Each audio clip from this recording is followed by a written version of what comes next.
हमें ये नहीं पता कि हमने यहाँ से जो ना ई कॉमर्स शुरू करनी है और यहाँ पे खत्म करनी है, और उसके जो माइलस्टोन्स हैं वो कौन कौन से, किस किस जगह के ऊपर हमने काम करना है। मैं आज अपनी कंपनी का मालिक तो मैं बन गया, लेकिन मुझे खुद नहीं पता कि मैंने ई कॉमर्स में अपने लोगों से किस तरह से काम लेना है और कौन से लोगों को जो मैंने हायर कर और उनसे कौन कौन से मैं काम लूँ और ये वाला काम कर सकूँ।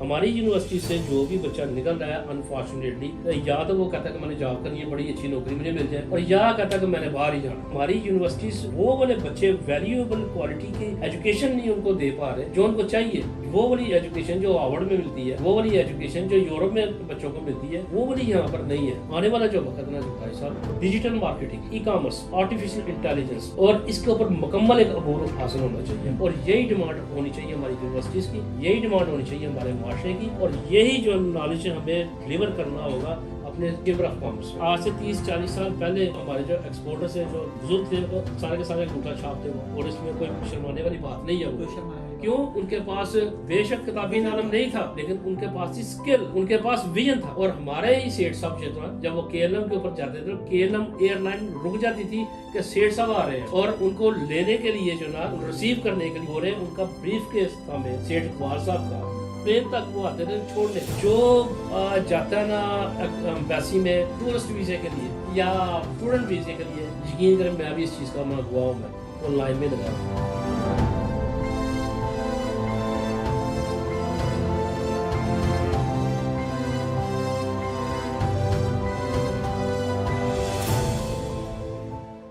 अस्सलाम वालेकुम एवरीवन, ई कॉमर्स वाला आज एक और पॉडकास्ट के साथ, और ये मैं पॉडकास्ट शुरू करता हूँ पाकिस्तान की total exports 31.5 billion of dollar, Bangladesh की total export 52 billion of dollars, और उसके बाद थाईलैंड वो मुल्क जिसे कहा जाता था कि पूरी दुनिया का अय्याशी का अड्डा है और लोग वहां पर सिर्फ अय्याशी करने के लिए जाते हैं, उसकी टोटल एक्सपोर्ट जो है एक साल की 294 बिलियन ऑफ डॉलर्स, यानी अप्रोक्सीमेटली पाकिस्तान से 10 टाइम्स ज्यादा। हो क्या रहा है दुनिया के अंदर, हम कहां पर जा रहे हैं, हमने इस मुल्क को तरक्की कैसे लेके देनी है, ये बहुत सारे सवालात हैं। और इन सारे सवालात के साथ पाकिस्तान के अंदर जो बैठा एक्सपोर्टर है, वो इस मुल्क की एक्सपोर्ट बढ़ाने के लिए क्या काम कर रहा है, पाकिस्तान की एक्सपोर्ट को कौन कौन से चैलेंजेस हैं, और ई कॉमर्स जो है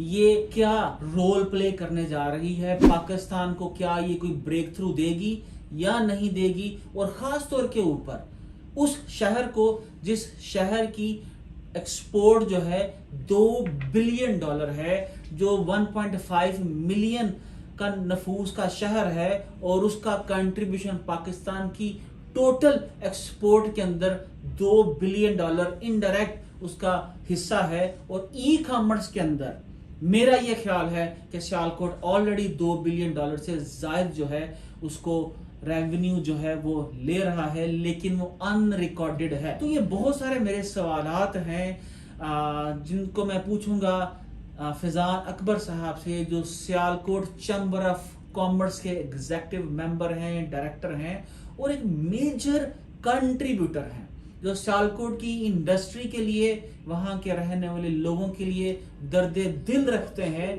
और हर वक्त इस कोशिश और काविश के अंदर है कि यार सियालकोट की इंडस्ट्री जो है उसके लिए हम लोग कुछ कर जाएं, जिस तरह से हमारे बुजुर्गों ने कोशिश की और जिसका फल हम लोग आज खा रहे हैं। तो जनाब, इसी के साथ मैं फैजान अकबर साहब को वेलकम करता हूँ आपके शो में। जी वेलकम फैजान साहब।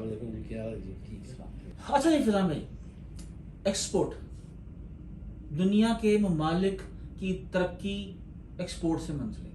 थाईलैंड 294 बिलियन डॉलर, बांग्लादेश जिनको हम लोग बोलते थे बंगालियों टके टके के 52 बिलियन ऑफ डॉलर एक्सपोर्ट, और हम लोग 31.5 बिलियन डॉलर ऑफ एक्सपोर्ट। क्या रीजन है?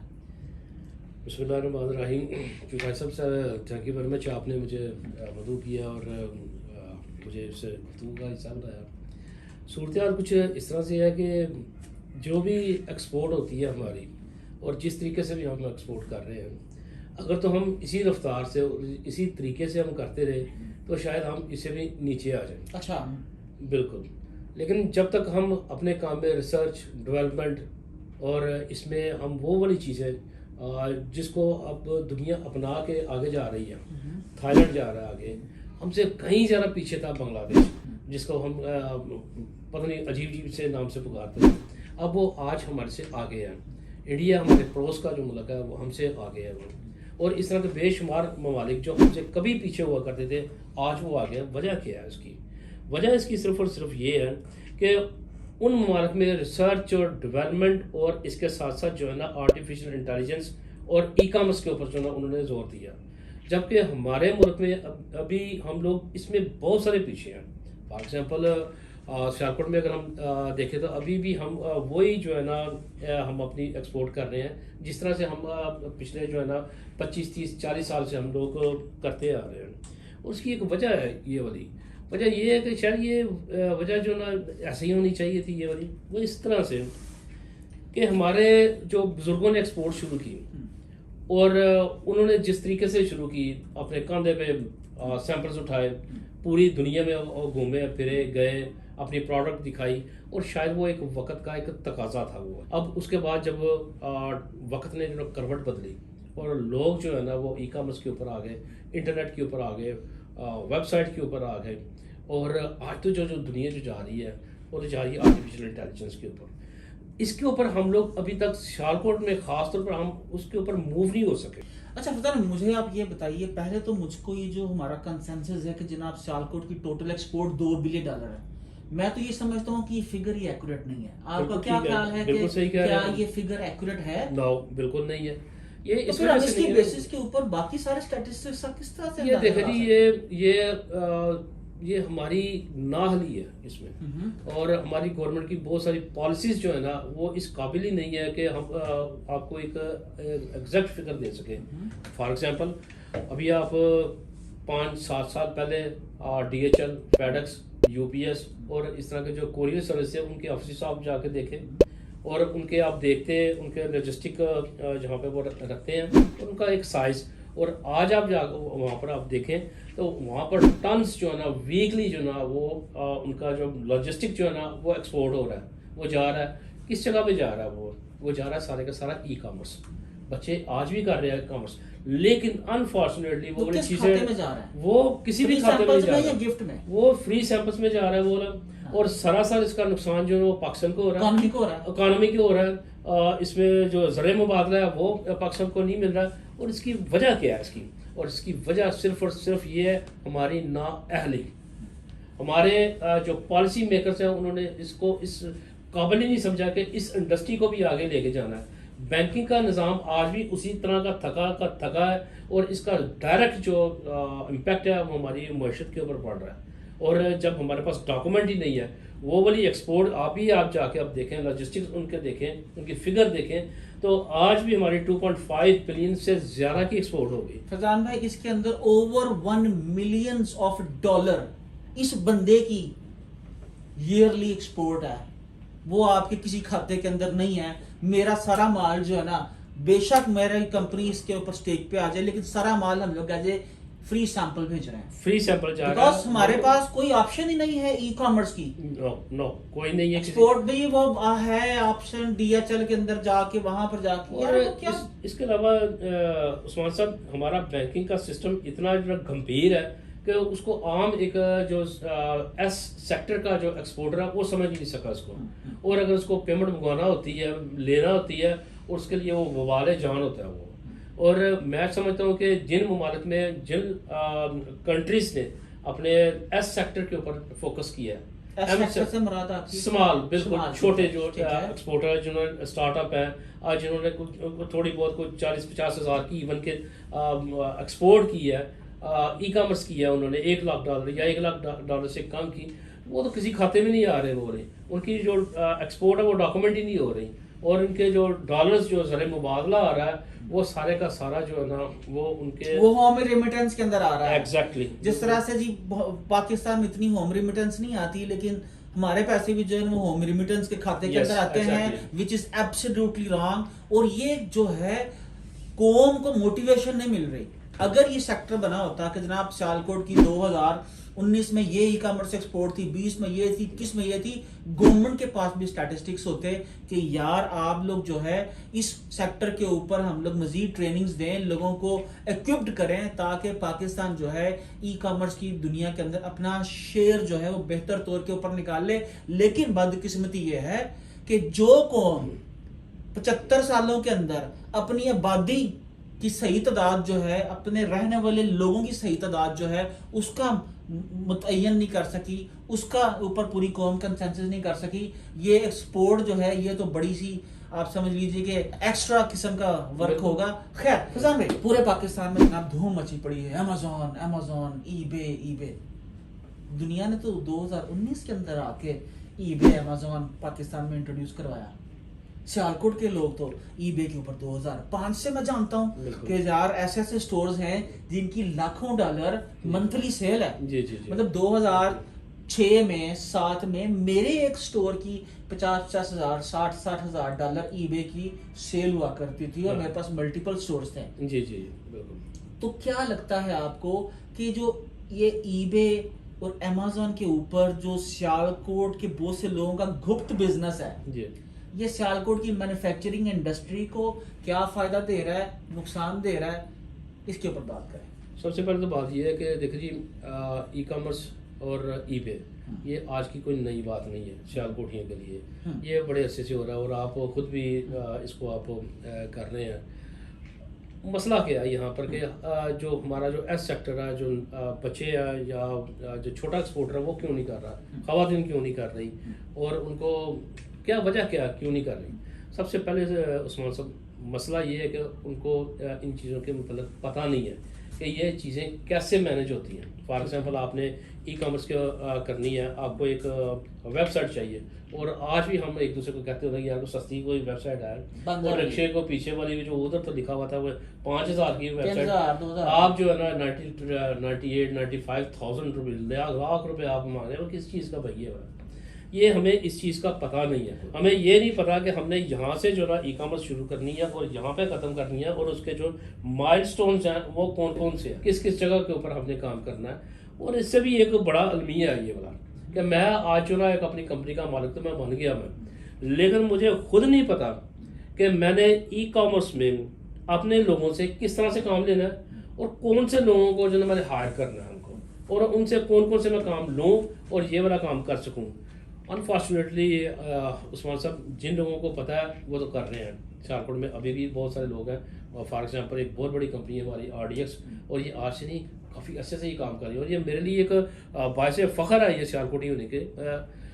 RDX जो है ना एक बड़ा नाम है सियालकोट का जो अपने ब्रांड के साथ जो है ना पूरी दुनिया में ये काम कर रही है। वाई नॉट के दूसरी कंपनी क्यों नहीं बनी, वाई नॉट के तीसरी चौथी पांचवी छठी कंपनी। मैं अभी सवाल की तरफ आने वाला था कि अमेज़न के ऊपर और ईबे के ऊपर सियालकोट वालों के बहुत सारे ब्रांड्स हैं और लाखों नहीं मिलियंस ऑफ डॉलर्स की सेल है। उन ब्रांड्स को अमेज़न से और ईबे से पिछले 20 सालों में हम लोग अपनी वेबसाइट या अपने ब्रांड या की तरफ नहीं लेके आ सके, डिपेंडेंट रहे ईबे के ऊपर और अमेज़न के ऊपर। पहले ये रीजन थी, लेकिन दूसरी मेन रीजन मुझे आप ये बताइए कि हम लोग ईबे अमेज़न से जब वेबसाइट की तरफ आते हैं तो हम टीम्स क्यों नहीं बिल्ड कर सके। शुदा साहब टीम इसलिए नहीं बिल्ड कर सके कि हमें पता नहीं कि उस टीम में हमें मेंबर्स कौन कौन से चाहिए, ठीक है, और जो मेंबर्स हमने लेने हैं उनसे काम किस तरह से चाहिए, कि कौन कौन से उनसे काम हमने लेने हैं। सबसे बड़ी ये वजह ये वाली है। और दूसरी वजह ये है कि हमें को बताने वाला कोई नहीं है। सियालकोट चैम्बर ऑफ कॉमर्स में बहुत ज़्यादा सेमिनार्स वगैरह होते हैं, हर चीज़ हम करते हैं, लेकिन इसके बावजूद हमें एक्सपीरियंस्ड आप जैसे लोग चाहिए जो हमें आगे बताएं कि सर आपने ये वाली वेबसाइट है आपकी और इस तरह से आपने काम करना है, ये आपको मैनेजर्स चाहिए, ये लोग आपको चाहिए, आपने इन लोगों से इस तरह से काम लेना है और ये आपका मंथली टारगेट है, वीकली टारगेट है, लॉन्ग टर्म शॉर्ट टर्म आपका ये वाला टारगेट है। इस तरह से आप अपना बिजनेस जो ना आगे लेके जा सकते हैं। अनफॉर्चुनेटली ये वाला काम जो ना नहीं हुआ, ये करना चाहिए था गवर्नमेंट को काम, ये करना चाहिए था हमारी मिनिस्ट्रीज को काम, और ये वाला काम करना चाहिए था ट्रेड डेवलपमेंट अथॉरिटी को, और ये वाला काम जो ना करना चाहिए था स्मीडा को। लेकिन ये काम कौन कर रहा है? ये वाला ये काम कर रही है हमारी सियालकोट चैम्बर ऑफ कॉमर्स। जितने भी उसके पास सोर्सेज हैं उसके मुताबिक वो कर रही है, लेकिन इससे आगे आने की ज़रूरत है। हमें सर आप जैसे लोग चाहिए, हमें वो लोग चाहिए जो एक्सपीरियंस बेस हों, हमें बुकिश नॉलेज नहीं चाहिए, हमें किताबों का नॉलेज नहीं चाहिए। सियालकोट वैसे भी फैजान साहब मैं समझता हूँ कि कभी भी बुकिश नॉलेज के हम लोग दीवाने नहीं रहे। जिनको इकबाल, जिनके जहनों को मैं समझता हूँ कि जिनके जहनों को इकबाल ने, उन्हें क्या कोई किताब गोरे की लिखी सिखाएगी।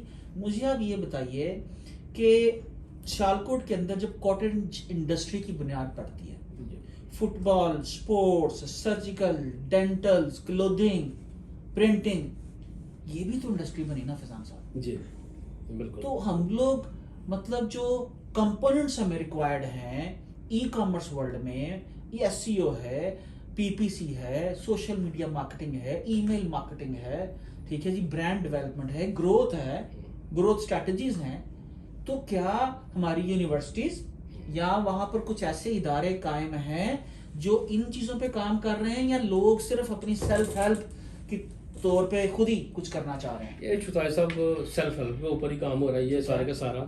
जो गवर्नमेंट के करने वाले काम है, मैं नहायत मायूस हूँ। मैं दुनिया में कौन सी ऐसी कंट्री होगी जो अपनी आईटी को प्रमोट नहीं करती।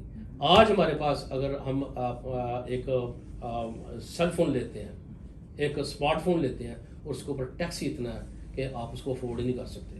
आप अपना एक अच्छा जो ब्रांड का एक लैपटॉप लेते हैं, आपके ऊपर टैक्स इतना है कि आप उसको अफोर्ड ही नहीं कर सकते। फैजान साहब, गवर्नमेंट का काम तो इंफ्रास्ट्रक्चर देना है। गवर्नमेंट ने देखें आपको चैम्बर दे दी, गवर्नमेंट ने आपको आईटी यूनिवर्सिटी दे दी सियालकोट के अंदर, गवर्नमेंट ने आप सियालकोट में इस टाइम 3 यूनिवर्सिटीज हैं, ठीक है जी, फिर भी फैजान साहब ये यूनिवर्सिटी अगर आप बात करें तो सभी को पता है कि यूनिवर्सिटी में जो ना बच्चे पढ़ रहे हैं, और वो वाले जो बच्चे हैं ना, वो पढ़ने के बाद वो जॉब ही देख रहे होते हैं। जिसने एमबीए किया है वो भी जॉब देख रहा है वो, और जिसने जो कुछ भी किया है उसके बाद उनके पास कोई विजन कोई नहीं है, कोई स्किल कोई नहीं है। खाली चुताई साहब ये पढ़ाई जो है ना, ये काम तो नहीं ना करती। इसके साथ साथ आपको एक विजन चाहिए, आपको एक स्किल चाहिए सीखने के लिए। हमारी यूनिवर्सिटी से जो भी बच्चा निकल रहा है, अनफॉर्चुनेटली उसके दो ही जो ना उसका होते हैं, या तो वो कहता है कि मैंने जॉब करनी है, बड़ी अच्छी नौकरी मुझे मिल जाए, और या कहता है कि मैंने बाहर ही जाना है, मैंने जर्मनी जाना है, मैंने जापान जाना है, मैंने अमेरिका जाना है, मिडल ईस्ट का कम मैं रुझान, लेकिन उस जगह के ऊपर वो ज़्यादा है। इसकी वजह क्या है? वजह ये है कि हमारी यूनिवर्सिटीज़ वो वाले बच्चे वैल्यूएबल क्वालिटी की एजुकेशन नहीं उनको दे पा रहे जो उनको चाहिए। वो वाली एजुकेशन जो हार्वर्ड में मिलती है, वो वाली एजुकेशन जो यूरोप में बच्चों को मिलती है, वो वाली यहाँ पर नहीं है। फैसल साहब, आज तो हार्वर्ड के अंदर भी, आज तो MIT के अंदर भी जो कोर्सेज करवाने वाले टीचर्स हैं, उनके कोर्सेज हार्वर्ड के, MIT के, एडेक्स के कोर्सेज जो हैं आपको कोर्सेरा के ऊपर, यूडेमी के ऊपर मिलेंगे, जिनमें कोई भी बच्चा पाकिस्तान में कहीं पर भी रहते हुए वहां से पढ़ सकता है, फैज़याब हो सकता है, दुनिया की टॉप नॉच स्किल्स सीख सकता है। तो क्या ख्याल है कि हमारे बच्चों को, हमारी जो इंडस्ट्री के चैलेंजेस हैं, क्या सिर्फ लोकल यूनिवर्सिटीज को के अंदर हम लोग उसका सोल्यूशन निकालेंगे, या बच्चे चले जाएं एडेक्स पे, कोर्सेरा पे, यूडेमी पे, यूट्यूब पे? ये दो तरफा सा सवाल है। एक तो ये है कि यूनिवर्सिटीज को जो ना अवेयरनेस बच्चों को देनी चाहिए कि भाई यूनिवर्सिटी के अलावा भी नॉलेज है। मुझे बड़ी अच्छी तरह से पता कि यूडेमी के ऊपर आपका बड़ा अच्छा ज़बरदस्त किस्म का कोर्स पड़ा हुआ है, और आज का नहीं है, मेरे ख्याल वो काफ़ी 4 साल का वो पहले का कोर्स है, और बड़ा मैंने भी वो उससे इस्तेफादा हासिल की है। एक्सीलेंट। अब ये है कि यूनिवर्सिटी जो है ना, वही चीज़ें पढ़ा रही हैं जो उनके पास है, किताबों में है। उनके जो पढ़ाने वाले जो लोग हैं, उन्होंने शायद कभी बिजनेस किया ना हो, लेकिन वो बच्चों को बिजनेस पढ़ा रहे हैं। वो मुझे नहीं समझ आती वो बच्चों को कैसे, वो किस तरह का वो बिजनेस पढ़ा रहे हैं। वो खुद बिजनेस उनको करना नहीं आ रहा, वो ना उन्होंने कभी किया, और बच्चों को वो पढ़ा रहे हैं कि आपने इस तरह से बिजनेस करना है। वजह क्या है कि चौथाई साहब आप बताते हैं तो आपकी बात बच्चों को समझ आ जाती है, वो एक्सपोर्ट करना शुरू कर देते हैं। और मुझे बड़ी अच्छी तरह से इल्म है इस चीज़ का कि आपने कुछ इस तरह के भी बच्चों को तैयार किया कि जिनकी अब जो एक्सपोर्ट है, जो ई कॉमर्स है, वो $1 लाख या इससे प्लस किया है। क्या वजह क्या है इसकी? या सियालकोट चेंबर ऑफ कॉमर्स में मैंने एक इस तरह की खतून को मैंने ट्रेनिंग दी, जो जिसने फ़क्त 5 जमातें जो है ना वो पास थी। वो देहात की रहने वाली, फुटबॉल सीख रही है वो, लेकिन वो एजुकेटेड होता है, डिग्री उसके पास 5वीं तक है, लेकिन वो बहुत एजुकेटेड खतून है। अच्छा, उसने अब किया क्या? कि सिर्फ और सिर्फ उसने फेसबुक और ये इंस्टाग्राम वाह। इससे बिजनेस उसने स्टार्ट किया। और आज ना सिर्फ वो पाकिस्तान को जो है ना ज़र मुबादला कमा के दे रही है, बल्कि उसने अपने देहात में इर्द गिर्द के लोगों को भी जॉब देना शुरू कर दी है। और ये वो किसी यूनिवर्सिटी से पढ़ के नहीं थी आई वो वाली। वो मसला क्या है, वो कहाँ से सीखी है? वो सीखी थी शाहपुर चेंबर ऑफ कॉमर्स से। उसने उससे ट्रेनिंग ली थी जो खुद बिजनेस कर रहा था। चौथाई साहब, आप जिस बच्चे को आप पढ़ा रहे हैं उसका पढ़ाने का अंदाज ही कुछ हो रहा है आपका। और वो वाला एक प्रोफेसर जो यूनिवर्सिटी में कॉलेज में बच्चे को पढ़ाता है, तो वो तो सिर्फ एक किताब को 2 दूनी 4 ही करके दिखा सकता है। और सियालकोटियों को तो बिल्कुल उस बंदे से नहीं पढ़ना चाहिए। सियालकोटी जो माइंड है, they are far ahead of their time. वो जिन्होंने इंडस्ट्री बिल्ड की तब कॉटेज इंडस्ट्री पे काम किया जब पूरे पाकिस्तान में कहीं काम और चौथाई साहब, यही हाल जो है ना हमारे जो फॉरेन में एम्बेसीज हैं, हमारे जो कमर्शियल सेक्शंस हैं, उनका भी यही हाल है ये वाला। आप मुझे ये बताइए कि सियालकोट की जो कॉटेज इंडस्ट्री है, जी इससे सियालकोट वाले तो फायदा उठा रहे हैं, हाँ जी, ठीक है। इसकी क्या पॉसिबिलिटी है कि मुल्के पाकिस्तान कोई बेटी कोयटा में बैठी, ग्वादर में बैठी, पेशावर में बैठी, पशीन में बैठी, हुंजा में बैठी, कराची में बैठी, हैदराबाद में बैठी, सियालकोट की किसी फैक्ट्री की मार्केटिंग ऑफिसर बन जाए, वो मार्केटिंग करे, सियालकोट वाले मैन्युफैक्चरिंग करें और हमारा जो है वेल्थ ओवरऑल इस मुल्क में आए। बिल्कुल ये पॉसिबिलिटी है। और मैं समझता हूँ कि इसके ऊपर हमें जंगी बुनियादों के ऊपर काम करना चाहिए। और ये वाली जिम्मेदारी जो है ये ना सिर्फ गवर्नमेंट बल्कि हमारी चेंबर्स और एसोसिएशंस की भी है। और मुझे जहाँ तक इल्म है चौधरी साहब, आप भी इस सिलसिले में काम कर रहे हैं, मैं भी इस सिलसिले में काम कर रहा हूँ। हमें दूसरी चेंबर ऑफ कॉमर्स में, एसोसिएशंस में, दूसरी शहरों में जाके ये वाली एजुकेशन जो हम अपने बच्चों को दे रहे हैं या अपने एम्प्लॉयज़ को या अपनी फैक्ट्री में हम जो चीज़ें अप्लाई कर रहे हैं वो हम उनको जाके बताएं कि किस तरह से मार्केटिंग मेरा करनी है, किस तरह क्वेश्चन से ये सेल है करनी फलान है। भाई कि ग्वादर में बैठी बच्ची, देखिए मैं मिसाल के तौर पर मेरा एक काम है, मैं 20 सूट्स भी बेचता हूँ, मेरे पास लेदर के एप्रन्स हैं, लेदर की जैकेट्स हैं, लेदर की शॉर्ट्स हैं, लेदर की शर्ट्स हैं, मतलब लेदर की मेरे पास डोमेने हैं, ठीक है जी। मैं 20 वेबसाइट से सिर्फ लेदर की चीजें बेच रहा हूँ। मेरी एक बेटी जो ग्वादर में बैठी है, हाँ। वो चाहती है कि सियालकोट में लेदर की जो बहुत सारी प्रोडक्ट्स बनती हैं या स्पोर्ट्स वियर है, क्लब्स का जो बनाते हैं आप लोग सामान, वो किसी भी दुनिया के किसी न्यूजीलैंड में, ऑस्ट्रेलिया में क्लब्स को टारगेट करके अपनी वेबसाइट बिल्ड कर सकती है। कैसे करेगी वो इसके 2 तरीके हैं। या तो वो वर्चुअल जो है ना वो सीखे, आपसे सीखे, कहीं से भी सीखे, मुझसे सीखे, किसी से भी सीखे। और दूसरा तरीकाकार वो ये है कि वो उसको कुछ दिनों के लिए जो ना उस जगह के ऊपर, राइट प्लेस के ऊपर जाना होगा जहाँ पर लोग वो काम कर रहे हैं, वो इन्वायरमेंट है, उस इन्वायरमेंट में रह के वो सीखे और या वर्चुअल सीखे वो। और ये दोनों तरीके से पॉसिबल है, इसमें कोई जो है ना दो राय नहीं है इसमें कोई भी। अच्छा फरहान भाई, दुनिया कहती है कि जी अली बाबा अगर ना होता तो चाइना ना होता, हाँ ठीक है जी। आप मुझे अक्सर मेरे से इतराज करते हैं कि यार मैं सियालकोट चैम्बर ऑफ कॉमर्स पे तनकीद ना किया करूं, क्योंकि सियालकोट चैम्बर ऑफ कॉमर्स मैं समझता हूँ मेरी है। मुझे ये बताइए कि क्या सियालकोट चैम्बर ऑफ कॉमर्स की वेबसाइट इस काबिल है कि इस मुल्क के रहने वाले या दुनिया में कोई मुल्क का रहने वाला हमारे लोकल किसी भी प्रोडक्ट के रिसोर्स को वहां से ढूंढ सकता है? नहीं, बिल्कुल नहीं है, इस तरह का नहीं है। और वाकई हमारी जो सियालकोट चैम्बर ऑफ कॉमर्स की जो वेबसाइट है वो इस पोजीशन में नहीं है। लेकिन इस पोजीशन में ना होने की एक वजह भी है इसकी एक, वो ये है कि जो चैम्बर ऑफ कॉमर्स का जो असल काम है ना, वो ये है कि हम अपने मेंबर्स को फैसिलिटेट करें उनके कामों को। फॉर एग्जांपल किसी का कोई किसी महकमे के, किसी टैक्स के, किसी फॉरेन के एम्बेसीज के मुतल्लिक़ अगर तो हम लोगों के बिजनेस को उसके ऊपर लेके आना शुरू हो जाए, अपने मेंबर्स के बिजनेस को उसके ऊपर आना शुरू हो जाए, तो ये एक बिल्कुल ही एक मार्केटिंग वाला एक जो ना इसका फेस बन जाता है। क्या जॉब नहीं होनी चाहिए चैम्बर की?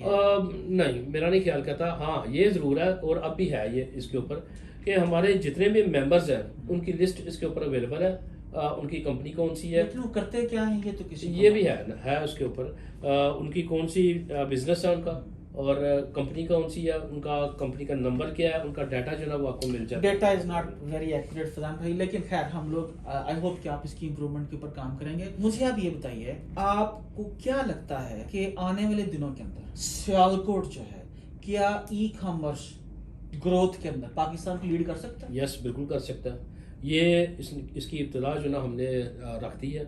मेरे वज़ारत खुद जो है ना शेरपुर चैम्बर ऑफ कॉमर्स में मंथली जो ना सेमिनार्स होते हैं, जिसमें मैं मुल्क के जो बहुत अच्छे जो आप खुद माशाल्लाह ई कॉमर्स के एक्सपर्ट हैं, सियालकोट चैम्बर में आपकी ट्रेनिंग चलती रहती है। फिजान साहब, क्वेश्चन ये है कि फैसलाबाद का क्या कसूर, पिंडी का क्या कसूर, कोयटा का क्या कसूर, कराची का क्या कसूर, आप वहां पर क्यों नहीं जाते? देखो जी, मेरे जाने से शायद फ़र्क पड़ जाए, लेकिन उनको भी तो अपने आप को बदलना होगा। उन चेंबर्स को, फैसलाबाद की, रावलपिंडी की, इस्लामाबाद की, लाहौर की, गोजरावाला की, दूर दराज के जो चेंबर ऑफ कॉमर्स है, उनको भी तो पता होना चाहिए, उनका भी तो एक टारगेट होना चाहिए कि हमने ये करना है।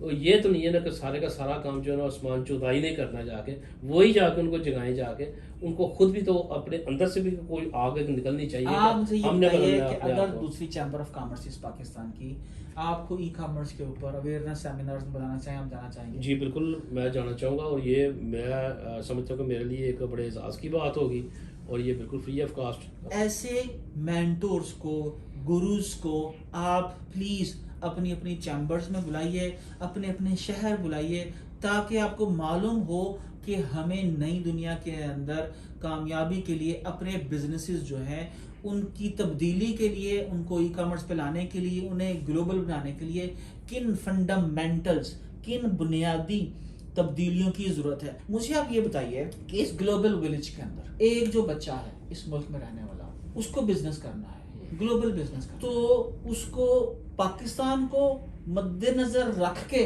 अपनी बिजनेस फॉर्मेशन करनी चाहिए है, या ग्लोबल दुनिया को सामने रख के? ग्लोबल उसको रख के, पूरी दुनिया को सामने रख के, उसकी एक कंपनी जो है ना वो पाकिस्तान में, और दूसरी मस्ट जो है ना उसकी फॉरेन में होनी चाहिए, फॉरेन हर में हालत में कहाँ होनी चाहिए, यूएसए में होनी चाहिए। यूएसए में? UK क्या में आपकी कंपनी है? यस, मेरी कंपनी भी है। आपकी कितनी कंपनीज यूएसए मेरी में? एक कंपनी। एक कंपनी आपकी यूएसए के अंदर है, और आपने ये कहा कि यहाँ पर फॉर्मेशन करवाएं और साथ में यूएस के अंदर बिल्कुल भी, होनी या चाहिए। ग्लोबल एक एग्जिस्टेंस होनी चाहिए। बिल्कुल। आपको इससे कस्टमर के साथ बिजनेस करने में, निगोशिएट करने में, पैसे लेने में, अगर आप यूएस कॉर्पोरेशन हो तो क्या कुछ बेनिफिट मिलता है? बहुत ज़्यादा बेनिफिट है। देखिए जी, सबसे पहले तो बात ये है कि जो हमारा जो कस्टमर है ना, उसको जो है ना वो कंफर्टेबल हो जाता है। ठीक है। उसको पता है ये अमेरिकन कंपनी है, इसके अमेरिकन बैंक्स में जो है ना उसके ट्रांजैक्शंस होगी उसकी, और प्रोडक्ट का जो है ना उसको इतना मसला नहीं होता। अगर उसने उसको एक्सचेंज करना है या बदलना है, या उसको कोई भी इस तरह का कोई प्रॉब्लम है, तो वो हो जाता है ये वाला काम। और मैं समझता हूँ कि ये जो ना बैनुल अक़वामी एक आपके पास एक इस तरह की कंपनी ज़रूर होनी चाहिए जिसके ऊपर आप काम कर सकें। आने वाला जो वक्त है ना जुगताई साहब, ये सारे का सारा जो ना ई कॉमर्स का है, आर्टिफिशियल इंटेलिजेंस का काम। वाह। हमारा जो B2B बिजनेस है ना, ये एक हद तक रह जाएगा। ठीक है। बल्कि मैं तो ये समझता हूँ इससे बढ़ के कि जो B2B बिजनेस है वो हम जैसे जो बाबे जो लोग जो है ना उनके लिए रह जाएगा। आने वाली जो नस्ल है वो सेल्स के ऊपर है, वो मार्केटिंग वो के ऊपर मार्केटिंग के ऊपर है, वो और अपनी ब्रांडिंग उनको- के ऊपर है। बिल्कुल, और उनको डिजिटल मार्केटिंग और उसको ई कॉमर्स, आर्टिफिशियल इंटेलिजेंस, और इसके ऊपर मुकम्मल एक अबूर हासिल होना चाहिए। और यही डिमांड होनी चाहिए हमारी यूनिवर्सिटीज़ की, यही डिमांड होनी चाहिए हमारे मुआशरे की, और यही जो नॉलेज हमें डिलीवर करना होगा अपने चेंबर ऑफ कॉमर्स में, एसोसिएशंस में। और इससे जो ना आप देखें कि हमारी अगर 2.5 बिलियन एक्सपोर्ट है तो ये डबल हो सकती है। नो, इसमें कोई दो राय है ही नहीं है। मैं समझता हूँ ये फजान से 5x हो सकती है।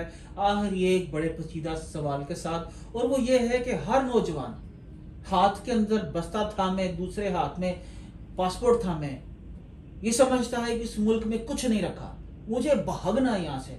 आपका क्या ख्याल है कि अमेरिका में, यूरोप में ज्यादा पॉसिबिलिटीज है, या यहाँ पर पाकिस्तान में ज्यादा लोग कहते हैं कि जी New York land of opportunity, now neither Pakistan land of opportunity. यहाँ पर आपके पास, और अभी भी इस रिसेशन के दौर में, इन्फ्लेशन के दौर में, जितना सस्ता पाकिस्तान है दुनिया इतना का कोई भी नहीं। सबसे चीपेस्ट अभी भी कंट्री टू इसके लिव जी। इन। और इसके लिए आपके पास गुर क्या होना चाहिए? गुर आपके पास ये होना चाहिए कि आपने कमाने डाले रुपए नहीं कमाने, रुपए नहीं कमाने जनाब, रुपए नहीं आपने कमाने, आपने कमाने हैं डॉलर्स। और वो वाला डॉलर आपने कमाना है कि वो डॉलर जो है ना सीधा आए आपकी जेब में। आपकी थर्ड पार्टी जो ना उसके पास ना जाए पैसे। वो किस तरह से नहीं जाएंगे, वो जाएंगे आपकी ई कॉमर्स के से, आपकी वेबसाइट से जो ना वो पैसे आएंगे सीधा आपकी जेब में। वो जब आपका पैसा, फॉर एग्जांपल मैं एक प्रोडक्ट बनाता हूँ, मैं चुताई साहब, उसको मैं $100 में मैं सेल करता हूँ और मेरा रीसेलर जो ना उसको $400 में करता है।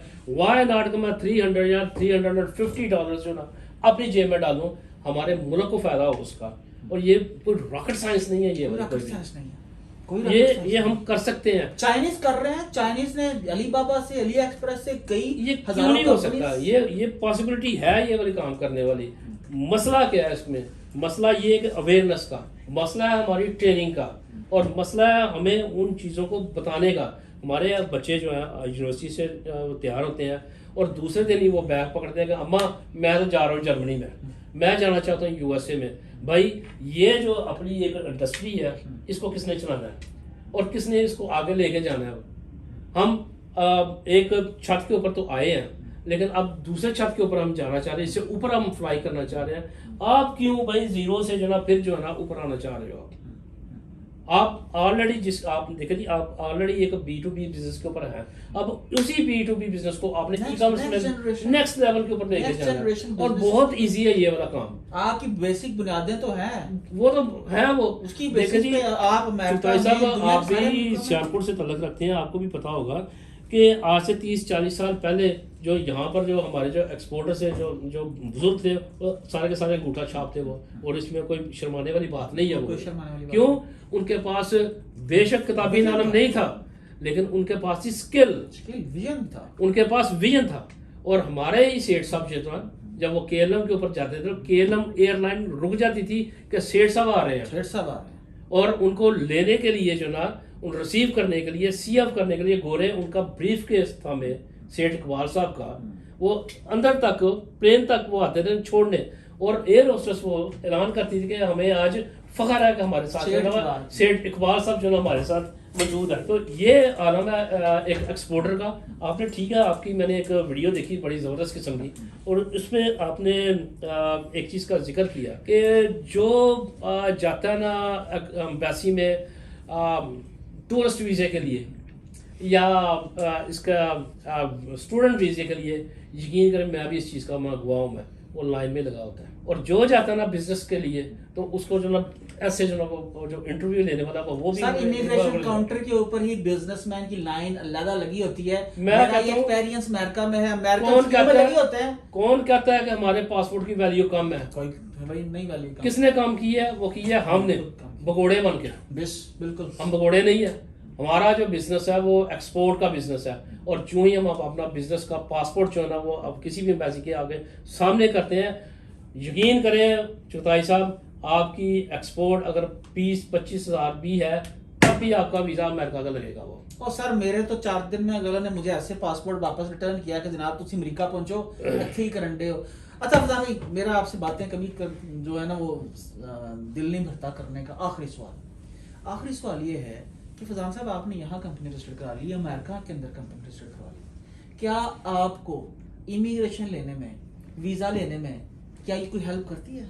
बहुत हेल्प करेगी, बहुत हेल्प करती है। देखिए, जब आपने किसी मुल्क को कमा के देना पैसा, उसको टैक्स देना है, तो वो तो प्लेट में रख के सब कुछ आपके पास ले जाती जाके। तो फिर हम लोग बिजनेस अकाउंट क्यों नहीं खुलवाते, टैक्स फाइल क्यों नहीं करते? कम इल्मी, ना तजर्बाकारी, और ना किसी ने बताया, और जिसने बताया फिर उसने लूटा। तो जनाब ये थी हमारे लिए पॉसिबिलिटीज जो हमें अपने बिजनेसेस राइट प्रैक्टिसेस करने की वजह से मिल सकती हैं। यहाँ रहो, दुनिया का सबसे चीपेस्ट कंट्री है, लेकिन इस 5 पाव के भेजे को ग्लोबल कर लो। अपनी कंपनीज USA में खोलो, यूरोप में खोलो, मिडिल ईस्ट में खोलो। आज आपको ये इंटरनेट जो है आपको ग्लोबल एक्सेसिबल बनाता है। यहाँ पर बैठ के अगर नेटफ्लिक्स देख सकते हो ना, तो पूरी दुनिया में अपनी प्रोडक्ट्स और सर्विसेज भी सेल कर सकते हो। इसी अहद के साथ, इसी इंफॉर्मेशन के साथ और इसी मिशन के साथ हम लगे हैं। हमें दोबारा अपने रुजो कमाल को पहुंचना है, अपने पासपोर्ट की इज्जत बढ़ानी है। अगर पूरे के पूरे पाकिस्तान के रहने वाले नौजवान बाहर जाना चाहेंगे तो क्या जा सकते हैं? नहीं जा सकते ना। क्या अगर इस मुल्क में सब लोग भगोड़े होना चाहें तो भगोड़े हो सकते हैं? और मैं आप सब लोगों से एक सवाल पूछता हूँ आखिर में कि आपकी जो माँ है, धरती माँ, इसको भी धरती माँ बोलते हैं। जब धरती माँ को आपकी जरूरत है तब उसको छोड़ के जाना, तब आप उसको छोड़ के जाना, बिल्कुल वो बगैरती है। और मैं समझता हूँ कि आज जो इस मुल्क को परमानेंटली छोड़ के जा रहे हैं, ताजर के जोर पे जरूर जाओ, रसूल खुदा की सुन्नत को पे अमल करते हुए जरूर पूरी दुनिया में जाओ, अपना रिस्क ढूंढो, अपने लिए, अपने रहने वाले लोगों के लिए रिस्क ढूंढो। लेकिन जंग में, परेशानी में भागने वाले को ना भगोड़ा कहते हैं, और भगोड़ा जो है ना वो बगारत होता है थोड़ा सा। Thank you everyone. पाकिस्तान जिंदाबाद, पाइंदाबाद।